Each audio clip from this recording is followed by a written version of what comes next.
नमस्कार मित्रों, मुफ्त के उपचार चैनल में आप सभी लोगों का स्वागत है। आज मैं बताना चाहूँगा कि जो लोग मानसिक बीमार होते हैं या सीधे से कहें जो पागलपने के उसमें आ गए हैं दायरे में, उनका एक बहुत ही सुंदर और आसान उपाय है जो कि 3 दिन में तो वो असर करेगा और बहुत ज़्यादा 1-2 महीने में वो पूर्णतः ठीक हो जाएंगे। तो एक ये बहुत ही आसान उपाय है। तो सबसे पहले तो हम ये समझेंगे कि मानसिक रोग कितने प्रकार के होते हैं, क्या क्या उनमें लक्षण होते हैं, आयुर्वेद क्या कहता है, इस बारे में भी बताना चाहूँगा। तो इसमें आयुर्वेद कहता है कि वात प्रधान जो मानसिक रोगी होते हैं तो उनकी प्रकृति कुछ अलग होती है। वे बिना आवश्यकता से कोई ना कोई एक्टिविटी करते रहना और वे कुछ ना कुछ करते रहना, कुछ ना कुछ बोलते रहना, कभी चिल्लाने लग जाएं, कभी कुछ ना हो तो कहने लग जाए कि यहाँ पर देखो ये कितनी बढ़िया गाड़ी खड़ी है, वह है वहाँ कुछ भी नहीं, इस प्रकार से बोलने लगे, कभी रोने लग जाएं और कभी गला फाड़ने लग जाएं, तेज़ी से चिल्लाने लग जाएं। मानसिक रोगी होते हैं, ये वात के होते हैं, लेकिन ये दूसरे को हानि नहीं पहुंचाते, अपने आप में लगे रहते हैं और इनमें कुछ नहीं होता है। और एक होता है पित्त प्रधान। पित्त प्रधान जो भी होगा तो पित्त का आयुर्वेद इसको अग्नि कहता है, एक तरह से ये अग्नि होती है। तो ये इसमें पित्त प्रधान व्यक्ति जो मानसिक रोगी होगा तो वो क्या है कि वो अचानक से बिना वजह के क्रोध करने लग जाए और किसी को का उठा के कुछ मार दे। और ऐसे भी देखे होंगे आपने कि वो एक दूसरे को मार देते हैं और मतलब झगड़ालू टाइप के होते हैं, गुस्सैल टाइप के, और बिना मतलब में किसी को पकड़ के का नोच दें, ऐसे होते हैं। और एक होता है कफ प्रधान मानसिक रोगी। उसकी प्रकृति क्या होती है, इसकी प्रकृति बड़ी विचित्र होती है, जो कि ये एकदम शांत होगा और किसी से बोले चालेगा नहीं। उसको डांट दो तो वो मान जाएगा, कुछ कह दो तो सुनेगा, पूछोगे तो जवाब भी देगा, जैसे भले ही उल्टे सीधे दे पर जवाब जरूर देगा वो। तो ये होते हैं कफ प्रधान। ऐसा कफ प्रधान का एक उदाहरण मेरे पास है, जो कि वो व्यक्ति तबला बजाता है और वो तबला बजाता है, इतना बढ़िया तबला बजाता है कि जिसका कोई जवाब नहीं। उससे मैंने जो स्वयं अनुभव किया मैं उसकी बात करूं, उसको तुम बिना बताए किसी भी ताल का गाने लग जाओ, वो अपने आप शुरू हो जाए। जैसे 10 मात्रे में झपताल होती है, तो उसमें एक बार मैंने खुद किया कि मैंने, ये तो सबको पता है कि वो पागल है, लेकिन मैंने सोची देखे इसका दिमाग इसमें काम करेगा या नहीं। तो मैंने सीधे 10 मात्रे में एक गाना चालू कर दिया, उसको फिल्मी तर्ज में गाया था, नमामि ईशान निर्वाण रूपम। वो है आवाज़ देके हमें तुम बुलाओ, मोहब्बत में इतना ना हमको सताओ। तो ये 10 मात्रा में गाना चलता है और 10 मात्रा में जब इसको नमामि ईशान गाते तो पूरा सेट बैठ जाता, बड़े आसानी से गाया जाता है। राग शिवरंजनी है और ये 10 मात्रा में चलता है। तो ये मैंने शुरू कर दिया तो वो बिना कुछ सोचे विचारे अपने 10 मात्रा झपताल उसने बजा दी। और इसके बाद मैंने ऐसे 12 मात्रा पर ट्राई किया, ऐसे मैंने उसको 14 मात्रा पर भी ट्राई किया, 7 मात्रा पर सब ट्राई किया और सब में एकदम परफेक्ट आया। लेकिन उसकी एक समस्या है, चूँकि वो दिमाग से थोड़ा सा रोगी है, नहीं उसका दिमाग स्थिर है, तो उसको क्या है कि शुरू करो जिस बीट पर, तो 5 मिनट बाद उसकी बीट पता लगे कि उसने ठीक दूरी पकड़ ली। 100 बीट से प्रारंभ करो तो 5 मिनट में उसकी 200 हो जाएगी। धीरे धीरे लय बढ़ाते हैं, क्योंकि वो दिमाग से कमज़ोर हैं। अब वो जब दिमाग से कमज़ोर है तो जैसा मर्जी हो। एक और समस्या है कि गाओ बजाते बजाते गाओ अचानक गाओ हाथ जोड़ के, चूँकि मैं रास कराता था तो रास में वो हारमोनियम बजा करके गाना होता है, तो उसमें रास संचालन में तो सामने कृष्ण और राधा की झांकी होती है, तो का खड़े होकर के वहीं पर का बैठ करके तबला छोड़ के दोनों हाथ जोड़ के जय हो करने लग जाएं, फिर अपन तबला में लग गए आराम से। तो ये उनकी है, चूँकि मानसिक रोगी, लेकिन तबला परफेक्ट हो जाती। तो ये होते हैं कफ प्रधान। उस व्यक्ति से कुछ पूछो तो बड़े शांति से जवाब देंगे, उन व्यक्ति से कुछ पूछो तो हर चीज़ का जो आता है उसका पूरा जवाब मिलेगा, और बाकी किसी को हानि नहीं पहुंचाएंगे, लेकिन मानसिक रोगी हैं। तो ये होते हैं कफ प्रधान, जिनमें कोई एकदम शांति होगी। उनको पहचानना बड़ा मुश्किल है, बहुत देर में पहचान में आते हैं।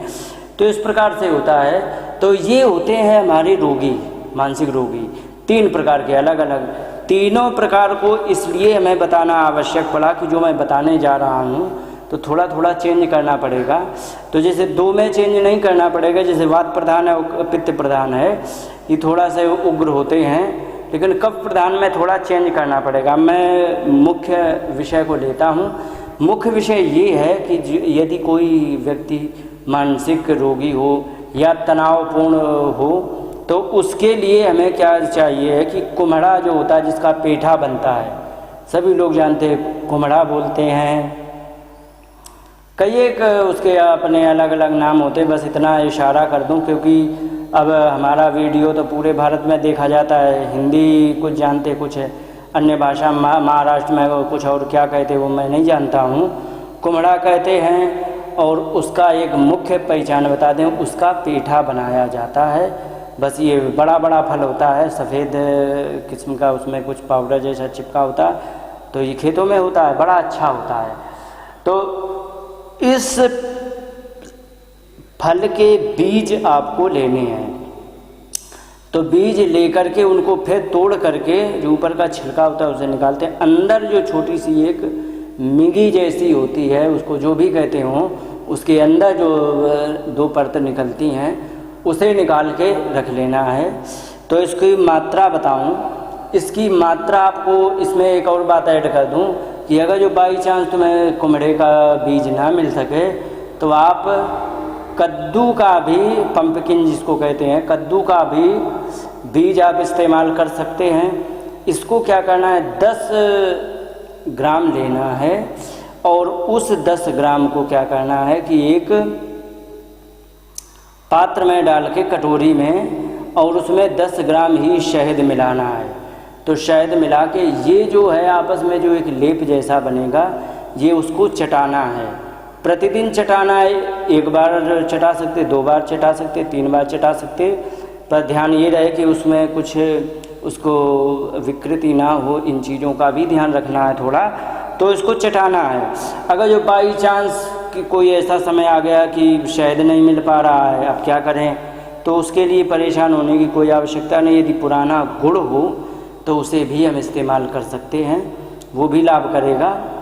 लेकिन जो प्रधानता है वो मैं बता दूं, कुम्हड़े के बीज की और शहद की। तो ये चीज़ें कोई ख़ास खरीदने के लिए कोई परेशानी की बात नहीं। अब तो ऑनलाइन बाज़ार चालू हो गई है, ऑनलाइन क्लिक करो, सिलेक्ट कर लो, पेमेंट कर दो, आपके यहाँ सामान आ जाएगा। एक ये भी सिस्टम चालू हो गया है, तो ऑनलाइन भी आ जाता है, तो इसको ऑनलाइन भी मंगाया जा सकता है। तो इसको क्या करना है, मंगा करके।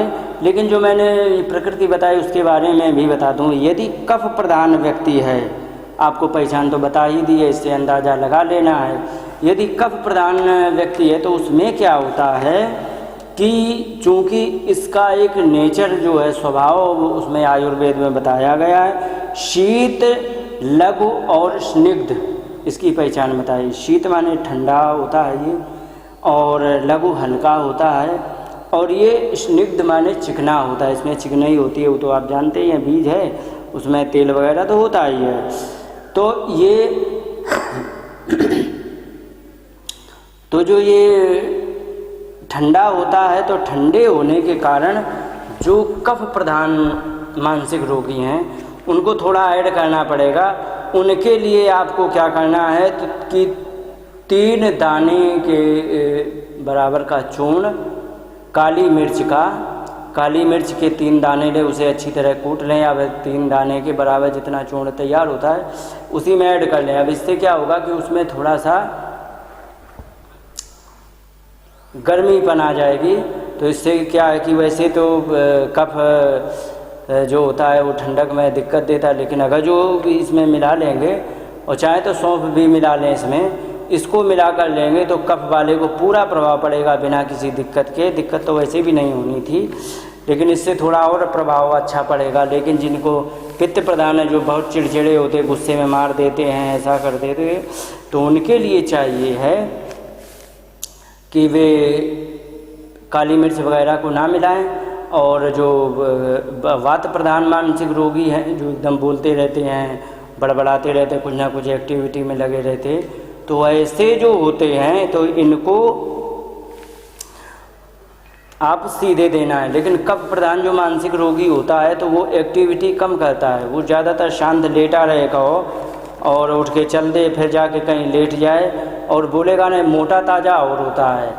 तो ये क्योंकि कफ की प्रकृति होती है, कफ की प्रकृति ये होती है, जो व्यक्ति कफ प्रधान होता है वो अक्सर कर मोटा होता है।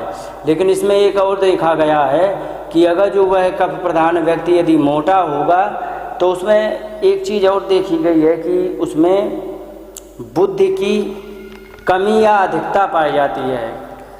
कफ में क्या होता है, यदि कफ सम है, अनुकूल है, तो वो इतना बुद्धि को तेज कर देता है। जैसे कि आपको बता दें, अमित शाह जी देख लो, मोटे ताजे खूब हैं, कफ प्रधान दिखते ही हैं, लेकिन बुद्धि में तेज हैं तो बहुत तेज हैं।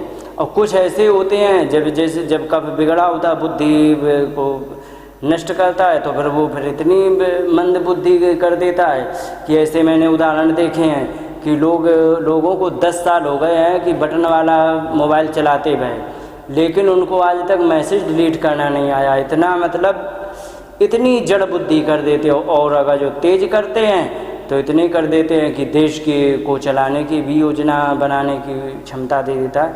तो कफ की ये प्रकृति होती है। तो कफ का व्यक्ति मोटा होता है, तो इसलिए कफ वाले व्यक्ति को ये काली मिर्च और सौंफ मिला के दें, बाकी सब वैसे ही चलेगा। और चूँकि ये काम कहाँ कहाँ करता है इसके बारे में भी बता दें। जब इसको देंगे तो ये सबसे पहले ब्रेन के लिए सर्वोत्तम औषधि है।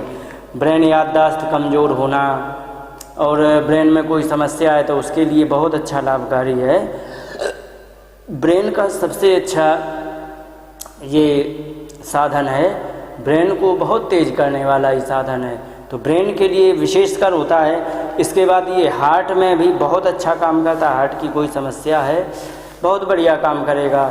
और लीवर खराब जिसका है उसको तो बहुत अच्छा काम करने वाला है। ब्रेन, लीवर और हार्ट तीनों पे बहुत बढ़िया प्रभाव देता है। एक औषधि, खर्चा बहुत कम और तीनों को परफेक्ट कर देने वाला ये होता है। तो ये आयुर्वेद में है ये बातें सब। तो इस चीज़ को आप समझ करके उनका उपचार करेंगे, बड़ा अच्छा रहेगा। और इसमें क्या होता है कि ये थोड़ा सा ठंडा होने के कारण कफ वाले को थोड़ा सावधानी रखनी है, बाकी सबको सब ठीक है, बाकी कोई तकलीफ़ नहीं होगी इन लोगों को। और ये किडनी को बहुत अच्छी तरह ठीक करता है। एक चीज़ और बता दें, जब हमारे इन तीनों में कोई एक चीज़ खराब हो, जैसे किडनी खराब हो गई किसी की, तो किडनी खराब में वो क्या होता है कि पता लगे किडनी खराब है और उसकी याददाश्त अपने आप लॉस होने लग गई। किडनी खराब है तो पता लगे कि उसको हार्ट को कमज़ोरी अपने आप आने लग गई।